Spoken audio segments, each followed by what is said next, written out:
Pasca IPO di tanggal 25 Juli 2023, saat ini saham MAHA sudah mulai tidak begitu volatile. Apakah bandarnya udah mulai untung di saham ini? Yuk kita bahas. Tapi sebelum membahas lebih lanjut, bagi kamu yang suka mengikuti info terkini mengenai saham dan juga pembahasan saham yang menarik, yuk subscribe dulu YouTube Meja Saham.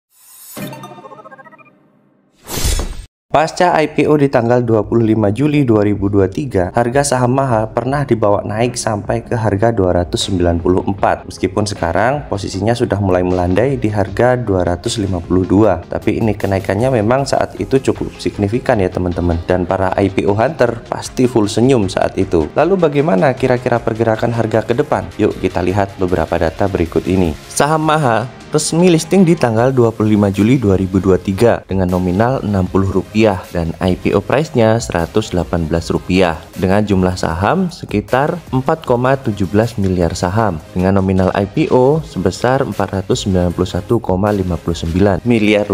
Mungkin untuk mempermudah kita bulatkan menjadi 492 miliar ya teman-teman. Dan yang menjadi underwriter-nya adalah Trimegah Sekuritas Indonesia dengan kode broker LG. Dari sini kita bisa lihat kalau nominalnya itu cuma Rp60 ya teman-teman. Dengan harga sekarang di sekitar 250-an, berarti itu udah jauh lebih mahal daripada nominalnya ya. Sebenarnya berapa sih harga wajar dari saham MAHA ini? Harga wajar saham MAHA ternyata cuma Rp68,22 ya teman-teman. Jadi ini memang harganya itu udah sangat tinggi ya teman-teman. Saat pooling allotment kemarin, saya tidak menemukan informasi kalau saham ini terjadi oversubscribe ya teman-teman. Jadi dengan target pendanaan sekitar 400 miliaran, kemungkinan saham ini masuk ke dalam golongan penawaran 2 dengan penyesuaian 1, yaitu sebesar 12,5%. Lalu bagaimana dengan pola transaksinya? Dari data broker summary, sejak saham MAHA listing sampai dengan 14 Agustus 2023, berikut ini adalah data broker summary-nya. Dari data broker summary ini, berikut ini ada beberapa broker yang kemungkinan digunakan oleh bandarnya seperti RF, AO, LG, EL, YJ, SA, HD, SS, dan juga CP. Dan yang menjadi pembelinya itu ada SQ, XC, PD, KK, GR, XL, dan juga CC. Jika kita jumlahkan net sale yang dilakukan oleh bandar, perkiraannya dana yang terkumpul sekitar 143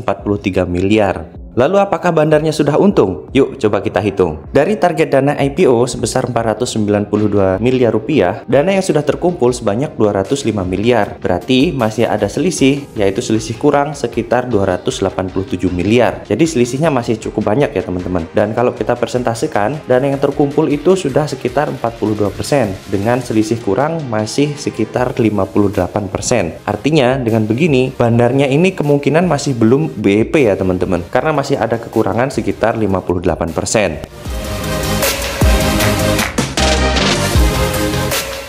Sebagai kesimpulan, dengan harga saat ini, yaitu sekitar di 250-an rupiah, saham ini tentunya udah jauh lebih mahal dibandingkan nominalnya ya teman-teman. Tapi, dengan kondisi bandar yang belum BEP seperti ini, harusnya saham ini masih punya potensi untuk naik. Atau paling tidak, harganya dijaga sideways, bukan yang diturunkan rontok hingga ke dasar ya teman-teman. Tetapi tentunya teman-teman juga harus tetap perhatikan bagaimana pola transaksi ke depannya. Jadi gimana nih teman-teman? Apakah kamu masih hold sahamnya? Atau udah TP di hari pertama atau kedua listing? Silahkan tulis di kolom komentar. Dan bagi kamu yang punya opini ataupun saran dan masukan, silahkan tulis yang sopan di kolom komentar. Dan bagi kamu yang suka mengikuti perkembangan terkini mengenai saham dan juga pembahasan saham yang menarik, yuk subscribe dulu YouTube Meja Saham.